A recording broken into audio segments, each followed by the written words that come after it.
May mga pasahero pa. Ito may ice pick pa yung isa. Oh. Nasaan ba yung mga pulis? 2 araw matapos magsisampa ang mga menor de edad na yan sa isang jeepney sa barangay Almansa 1 sa Las Piñas.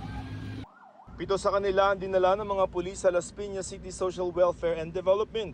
Maayos naman ang lagay nila ayon sa mga bantay ng pasilidad. Inasa ang bibisita ang mga magulang ng mga bata para makaharap ang mga social worker. We responded. The PNP responded to that. Nilinaw din ng pulisya na walang nakawan na nangyari sa insidente. It is not a case of robbery. It is a case of refusal of the driver to accommodate yung mga kabataan who is apparently unruly. Gayunman, di pa tiyak ng mga otoridad kung ano ba ang naging motibo ng mga menor de edad para manggulo.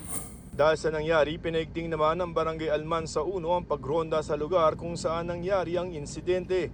Sinisigurado po namin na lagi pong wala na po mga kabataan po talaga na naglalagay po dito tuwing madaling araw. Siniguro rin ng pulisya maigting na pagbabantay hindi lamang doon. Nandyan yung pulis natin sa kalsada.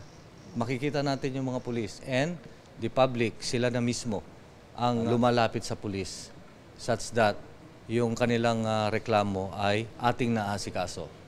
Joseph Morong, nakatutok 24 oras. Pasahero pa. Ito may ice pick pa yung isa. Oh. Nasaan ba yung mga pulis?